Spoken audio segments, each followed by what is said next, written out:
Di antara fadilatnya kalau kita ada sumbah yang fardu di waktu kita baru balik, misalnya nih, maka ditutupi atau diampuni oleh Allah Ta'ala gawian sembahyang kita yang kada tegawi tadi, atau nang kita kada ingat kada sembahyang.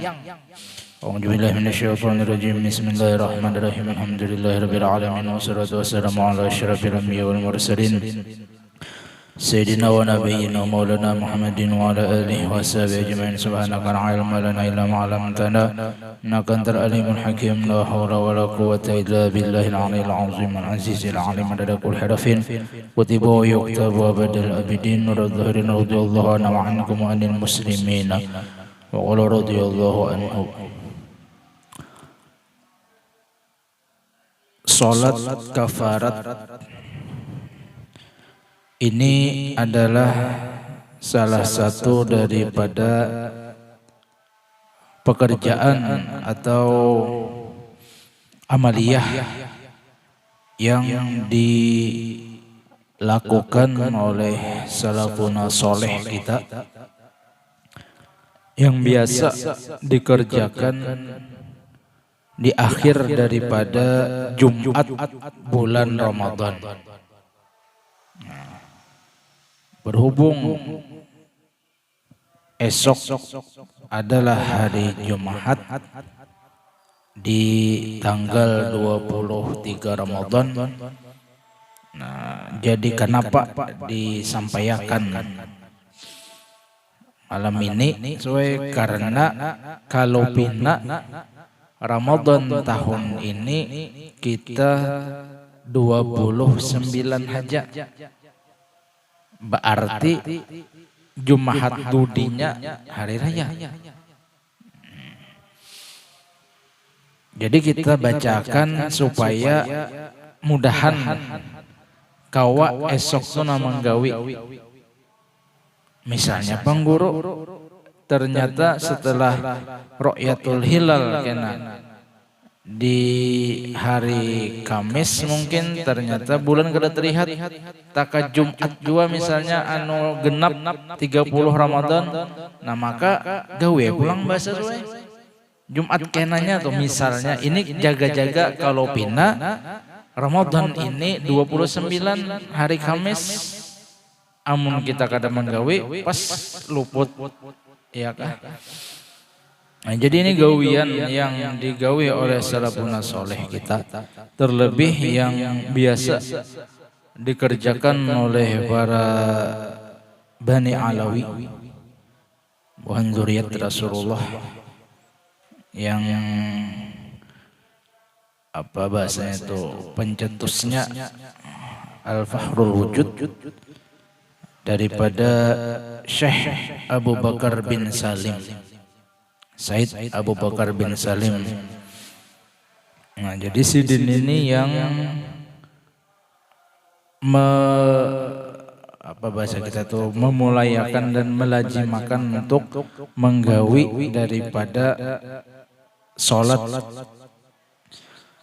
kafarat ini. Nah, sebelum kita menjelaskan tata caranya surah ini sebagai apa bahasa kita,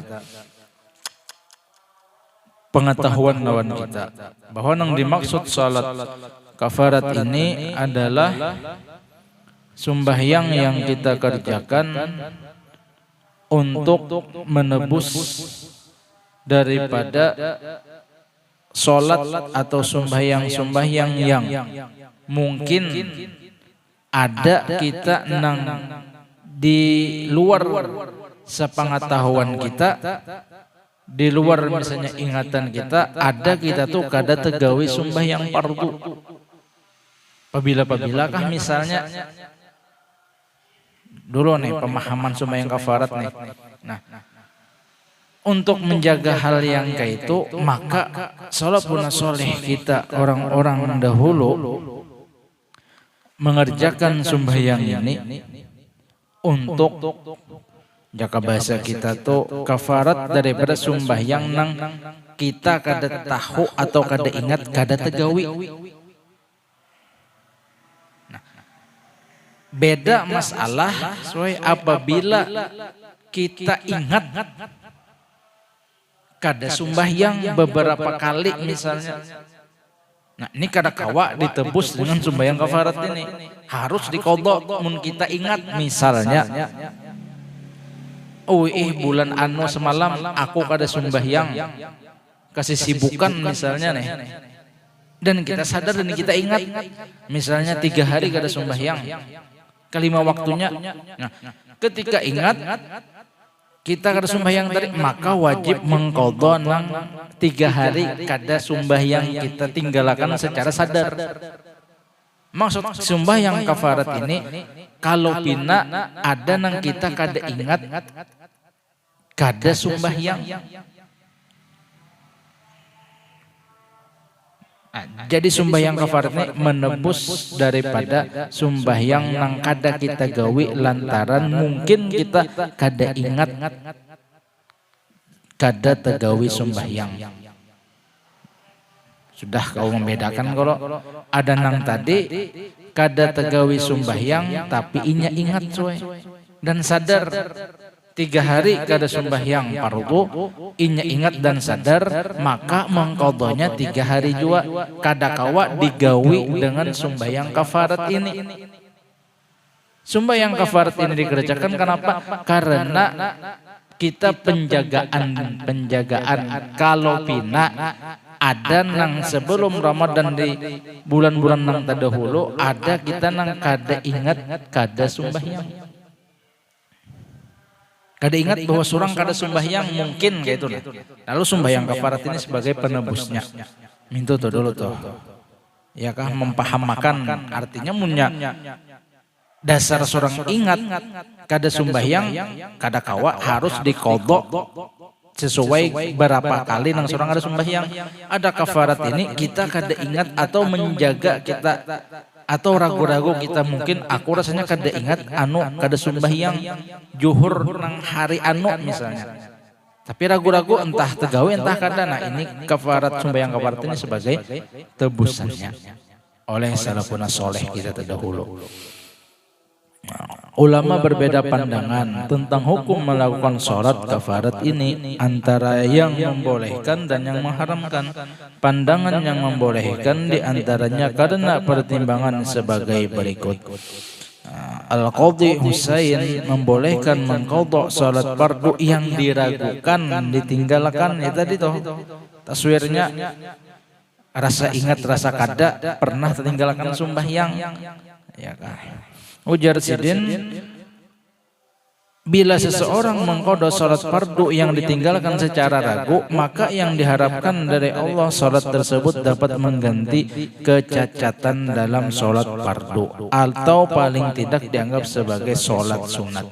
Artinya kayaknya ujar Qadhi Husain tadi, ujar Sidin bila kita sudah menggawi sembahyang kafarat ini tadi, nah jasidin misalnya memang kada pang kita meninggalkan sembahyang selama setahunan kita gawe tapi kita melaksanakan juga. Nah ini jasidin mungkin menjadi sebagai tambalan atau menyempurnakan sembahyang kita nang kita gawe tapi mungkin ada kekurangannya misalnya atau jasidin menjadi sembahyang sunat bagi kita. Minto toh, mun kita ragu-ragu tagawi atau tinggalkan sembahyang ada atau kada. Saya mendengar dari Qadhi Husain sebagian ashabnya Bani Asim berkata bahwa ia mengqadha seluruh salat seumur hidupnya 1 kali dan memulai mengqadhanya untuk kedua kalinya. Al-Ghuzi mengatakan adalah faedah yang agung yang jarang sekali dikutip oleh para ulama. Ya kah? Inna syakka fi ibadatin badaniyatin aw maliyatin yazuzu tutiqu niyata qadaiha in kana alaihi wa illa fatatawwu'un. Keraguan dalam ibadah badan atau harta boleh mengandungkan niat qadanya. Bila betul ada tanggungan maka statusnya wajib, bila kada maka berstatus jadi sunnah. Syekh Fadl bin Abdurrahman Al-Tarimi Al-Hadrami di kitab Sidin Kashfu Al-Kafa wal Khilaf fi Hukmi Salatil Bara'ah min al-ikhtilafihi halaman 4 ya lah. Artinya jadi bila kita ragu-ragu ada gawian ibadah nang mungkin kita kada tegawi nang wajibnya, maka kita melaksanakan atau mengqadhanya tadi dalam bentuk nang kita niatakan tadi toh. Maka bilanya memang kada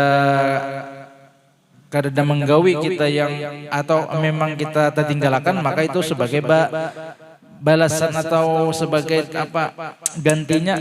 Bilanya kita kada tertinggalkan bang, maka jadi pahala sunat hukumnya sidin.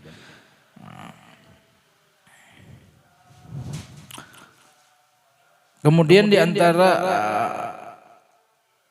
dalil bahwa sembahyang kafarat ini boleh adalah mengikuti daripada amaliyah para pembesar ulama dan para wali Allah yang ahlu ma'rifat billah. Di antaranya Sayyid Syekh Fahrul Wujud Said Abu Bakar bin Salim.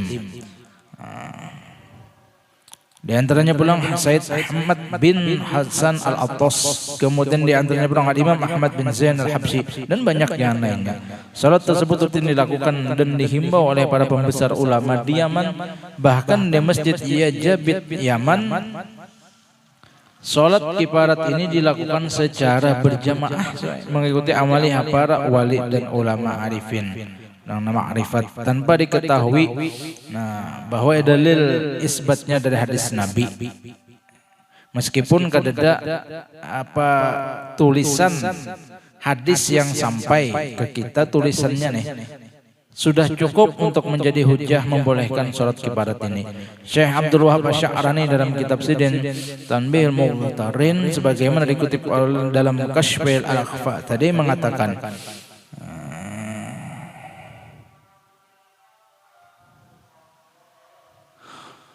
di antara kaum apabila mereka tidak memiliki dalil dari sunnah Nabi yang ditetapkan dalam kitab syariah, maka menghadap hatinya kepada Rasul. Bila sudah berhadapan dengan Nabi, mereka bertanya kepada beliau dan mengamalkan apa yang dikatakan Nabi. Akan tetapi yang demikian ini khusus para pembesar sufi. Artinya sudah orang-orang nang ahlullah, yang bentuk wali Allah Ta'ala. Sebagai Imam Fahrul Wujud tadi Said Abu Bakar bin Salim. Nang sidin mengerjakan sholat kafarat ini tadi meskipun dalil nakli nang tertulis di hadis Nabi kadada misalnya, tetapi ketika orang-orang soleh nang makamnya Allah berikan keistimewaan ya qazatan lawan Rasulullah, bertamu secara zahir lawan Rasulullah, kemudian menyampaikan, wahai Rasulullah, bagaimana amaliyah kami ini nang kaini nang sumbahyang kafarat ini.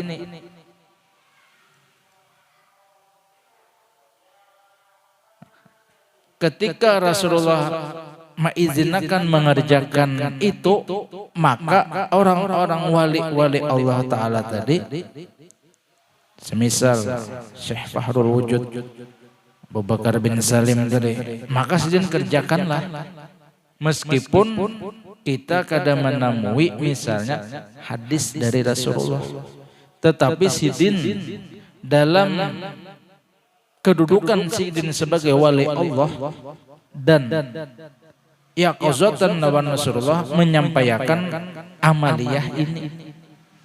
Kayak wahai Rasulullah, iya ya Rasulullah, kerjakan sidin. Tetapi pulang ujar Syekh Abdul Wahab Asy-Sya'rani, wali-wali yang kaitu mengambil landasan hukum untuk mengerjakan satu ibadah yang mungkin tidak tertulis di dalam hadis, mendapatnya langsung lawan Rasulullah ya qazatan, syaratnya sidin kadada membawai orang. Kada membawai orang soy. Akan tetapi bila orang maumpati sidin sah dan boleh sahaja. Membawai orang kada sidin, cuma bila orang umpat silakan. Dan sidin kadada menganjurkan kita sembahyangan ini kadada, sebab kena bisa jadi hukum maolah-olah hukum hanyar pulang misalnya. Nang ini tadi pribadi sidin nang yaqazatan lawan Rasulullah cara sembahyang kafarat tadi. Tetapi boleh orang mau umpat lawan sidin. Itu toh. Menurang nang kada percaya masalah nangka itu ya qazatan lawan Rasulullah itu kita akan bahas Bang. Orang sudah kada percaya ya kah nang kisah wali karamat wali kada percaya nah tuh alis we kada kawali apa-apa. Ini kita nang menyampaikan kepada orang nang percaya hal-hal nang Allah memberikan khususiat kepada hamba-hamba nang sidin kehendak.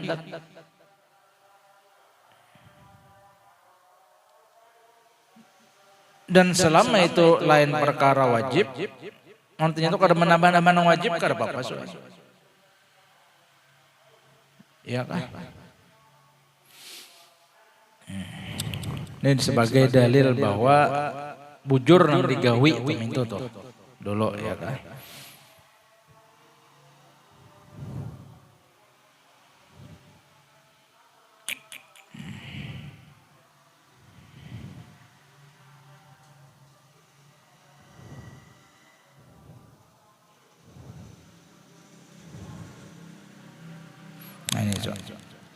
Apabila ditanya apakah orang yang ahlullah, orang sufi itu mendapat amaliyah dari Nabi boleh memerintahkan orang lain sebagaimana Nabi memerintahkan kepadanya? Jawabannya tidak. Orang misalnya bertakun wali-wali Allah itu nang mendapatkan misalnya amaliyah dari Rasulullah, apakah wali-wali tadi menyuruh orang menggawinya? Kada. Sebab merupakan perkara tambahan atas sunnah sahih. Barang siapa memerintahkan manusia perkara yang melebihi sunnah Nabi yang dicetuskan berdasarkan riwayat yang sahih, maka ia telah memberi beban kerancuan kepada mereka. Kada boleh itu nama nyuruh orang mau umpati seorang nang seorang dapat ilmunya tadi langsung daripada Rasulullah, menyuruh kada boleh. Tetapi ketika orang tadi sukarela mengikutinya, maka tidak masalah. Mun orang umpat kada apa-apa. Menyuruh jangan minta tuh. Sebagaimana keadaan pada pengikut mazhab yang bersumber daripada Al-Quran dan Hadis, ya lah. Kalam daripada Syekh Fadl bin Abdurrahman At-Tarimi Al-Hadrami tadi.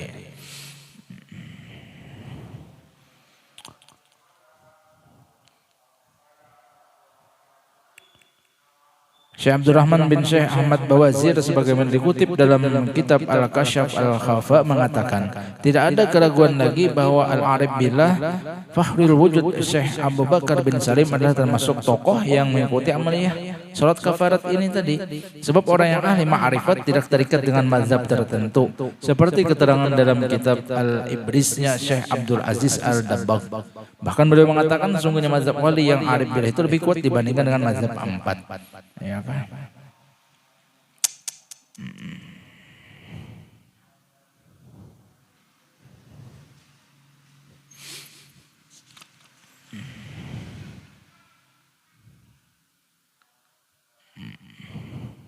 Artinya itu apa yang digawi oleh sebagian ulama yang mengerjakan sembahyang kafarat ini, dan memang misalnya tidak didapatkan hadis langsung dari Rasulullah, tetapi ambilan sidin langsung ya qazatan lawan Rasulullah.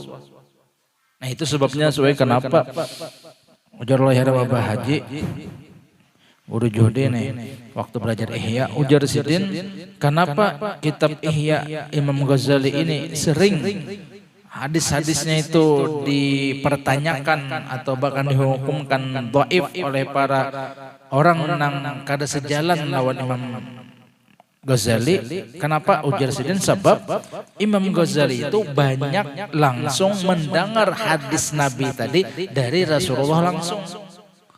Ya qazatan kadang melewat perawi matan an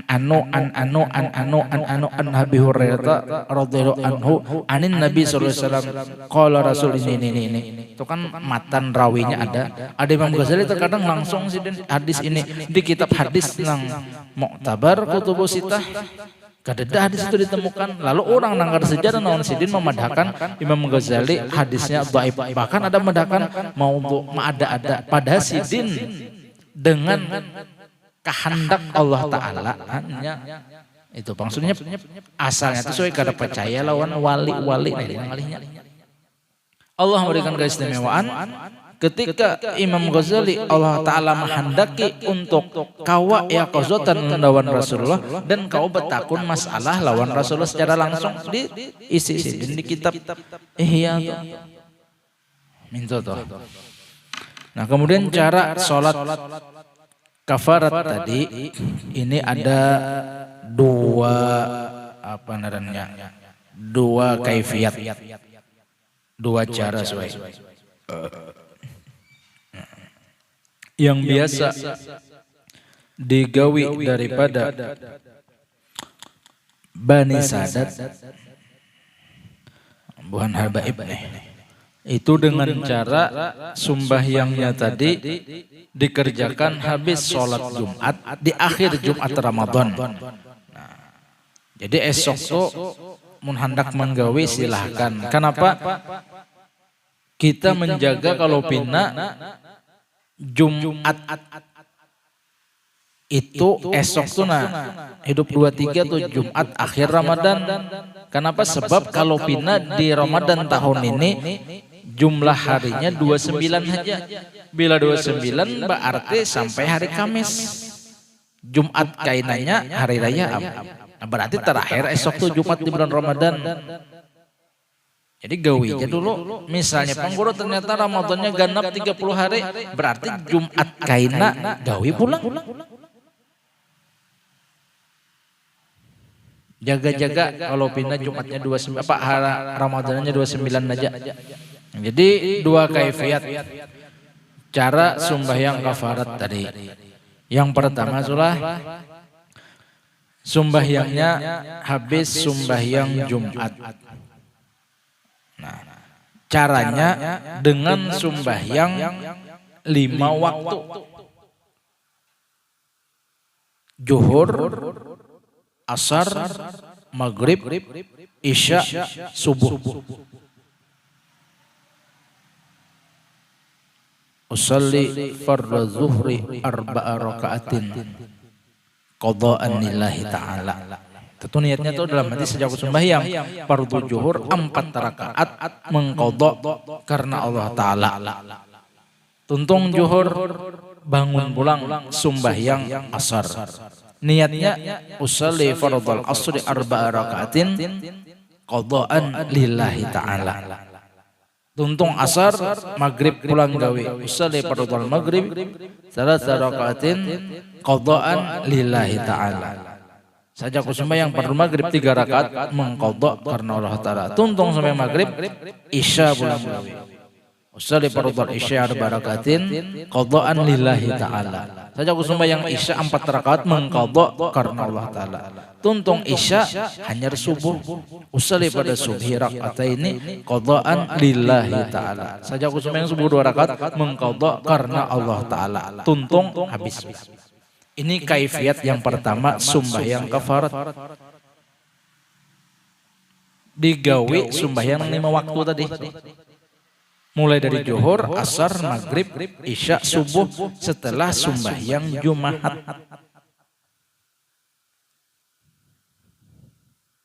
Binian kau menggawi lagu kawa, tuntung orang di masjid bulikan sudah ya karena sembahyang Jumat apa sembahyang zuhur dulu bebinian hanya tadi gawi. Bersambung mbah tuntung zuhur bebinian di rumah tuh. Ya kah? Hanya sembahyang qadaan tadi mulai zuhur, asar, maghrib, isya, subuh. Nah, itu kaifiat yang pertama sudah. Nah, kemudian ada juga kaifiat yang kedua. Yaitu sembahyangnya dengan 4 rakaat. 1 kali salam tanpa tasyahud awal. Waktunya menggawi ketika waktu duha dan sebelum sembahyang asar masuk. Waktu duha itu ya sekitar habis isyraq lah. Kalau isyraq itu 15 menit dari habis subuh nah isyraq. Ya umpama subuh jam 5, jam 6 seperempat isyraq ngarannya. 2 rakaat habis isyraq, duha masuk kamu sudah. Anggap setengah 7 ngatu waktu duha. Nang abdal tuh antara jam 8-9an itu tuh nang abdalnya. Nah, jadi boleh menggawe ini setelah masuk waktu duha dan sebelum masuk sewaktu sembahyang asar. Kaifiat yang kedua nih sembahyang kafarat tadi. Nah, usalinya usalli arba'a raka'atin kafaratan minadz dzunubi ala ma fatani minas sholatil mafrudati lillahi ta'ala. Ini kena edit kan saya tulis kena nanya nih nah. Usalinya jadi nyaman orang melihat. Sahaja aku sembahyang 4 rakaat kifarat dosa atas yang aku luput daripada sembahyang mafruḍah karena Allah Ta'ala. Rakaat pertama sesudah Fatihah ayatul kursi 7 kali. Rakaat kedua sesudah Fatihah inna a'taina 15 kali. Rakaat ketiga sesudah Fatihah ayatul kursi 7 kali. Rakaat keempat sesudah Fatihah inna a'taina 15 kali. Sulang slide so. Rakaat pertama Fatihah ayat kursi 7 kali. Rakaat kedua setelah Fatihah inna a'taina 15 kali. Rakaat ketiga Fatihah ayat kursi 7 kali. Rakaat keempat setelah Fatihah inna a'taina 15 kali. Ini kaifiat yang kedua. Waktunya ketika masuk waktu duha dan sebelum waktu sholat asar. Itu tuh. Ini mun hendak pas tuh gawe keduanya. Pagi baisukan misalnya gawe nang 4 rakaat ini kaina habis sembahyang Jumat gawe nang kaifiat nang pertama tadi. Nang mulai sembahyang zuhur, asar, maghrib, isya, subuh kita kerjakan. Itu deh. Di antara fadilatnya kalau kita ada sembahyang fardu di waktu kita baru balik, misalnya nih, maka ditutupi atau diampuni oleh Allah Ta'ala gawian sembahyang kita yang kada tegawi tadi. Atau nang kita kada ingat kada sembahyang. Amun kita ingat kada sembahyang, nah maka kada kawa hanya sekedar sembahyang kafarat tadi. Berapa nang kita ingat kada sembahyang kita tuh. Umpama 3 hari kau tuh sembahyang. Adapun sembahyang kafarat di akhir Jumat di bulan di Jumat akhir Ramadan ini untuk penjagaan. Kalau pina kita ini kada tegawi nang kita kada ingat sembahyang kada tegawi itu bisa aja kan kada ingat. Keasikan menggoreng kacang kah? Kada ingat sembahyang. Keasikan mengedit video kah? Kada ingat sembahyang. Imbah itu berikutnya asa ragu-ragu sembahyang kah kada kah? Misal nah kafarat ini sembahyangnya sebagai penembus. Tapi mun kita yakin dasar kada sembahyang, ingat kada sembahyang aku nah kada kau kafarat ninja harus kita qadha nang kita yakini kita kada sembahyang tadi. Itu toh ya kah? Jadi secara ringkas dulu kita simpulkan bahwa sembahyang kafarat ini adalah gawian atau amaliyah daripada salafun soleh kita dahulu. Di antaranya Said Fahrul Wujud Syekh Abu Bakar bin Salim.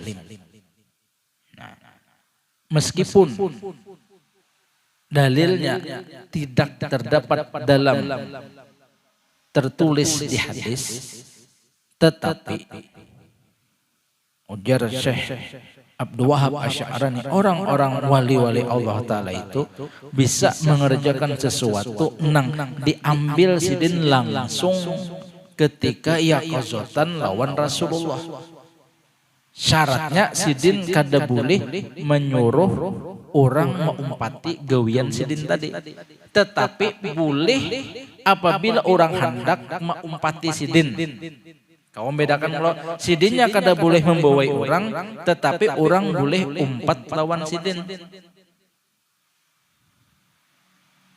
Misal sidin sembahyang tadi atau kafarat tadi, lalu murid sidin melihat betakon, wahai guru, pian sembahyang apa tadi?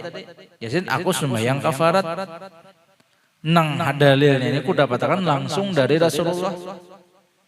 Tapi sidin kada boleh membuat orang ikam sembahyangan jualah kada. Tapi ketika murid kami empat guru lah, silahkan di sidin. Nah itu perbedaannya tuh. Kalau dari hadis Nabi, dalilnya misalnya sunat taraweh. Nah misalnya tuh, kita dikerjakan Nabi. Nah itu disuruh kita sampaikan itu sembahyang tarawih sunat hukumnya. Kada apa-apa, ada ini nang dalil diambil langsung dari Rasulullah tanpa perantara. Karamat wali Allah. Syaratnya sidin kada menyuruh orang, tetapi ketika orang mau umpati sidin boleh saja. Itu tuh. Ya kan? Nah ini kemudian tata caranya tadi, yang pertama sembahyang kafarat tadi kita kerjakan habis sembahyang Jumat dengan mengerjakan sembahyang zuhur, asar, maghrib, isya, subuh langsung dikerjakan dengan menambah kena qadaan lillahi ta'ala. Itu satu kaifiat. Nah, kemudian kaifiat berikutnya dengan mengerjakan sembahyang 4 rakaat dengan usali arba rakaatin kafaratan minadz-dzunubi ala ma fatani minas sholati al-mafrudati lillahi ta'ala. Saja aku sembahyang 4 rakaat daripada kafarat dosa meninggalkan solat nang aku kelupaan, nang di luar sadarku tuh kada tegawi sembahyang fardu 4 rakaat karena Allah Ta'ala dengan 1 kali salam tanpa tahiyat awal. Rakaat pertama setelah Fatihah ayatul kursi 7 kali. Rakaat kedua setelah Fatihah inna a'tayna 15 kali. Rakaat ketiga setelah Fatihah ayatul kursi 7 kali. Rakaat keempat setelah Fatihah inna a'tayna 15 kali. Tuntung salam. Ya kah? Kemudian di antara tambahannya itu tadi bahwasanya imbah tuntung menggawi nang 4 rakaat tadi so. Nang kaifiat nang kedua tuh. Nah, kemudian membaca istighfar nya. Ya kah? Kemudian setelah membaca istighfar berselawat kepada Nabi 100 kali. Ya kah? Kemudian baca bismillah, alhamdulillah dan syahadat. Kemudian baca doa kafarat tadi 3 kali. Ada juga doanya kena nina panjang ya kah? Mun kada pengen cukup aja sudah tadi mbak kita menggawe sembahyang 4 rakaat, nah minta berdoa. Artinya ya Allah, ulun mengerjakan sembahyang ini sebagai kafarat daripada mungkin ulun ada kada tegawi sembahyang fardu nang ulun kada ingat mentutnya gini deh. Ringkasnya ya kah. Nah, jadi mudah-mudahan kawa kita mengamalkan.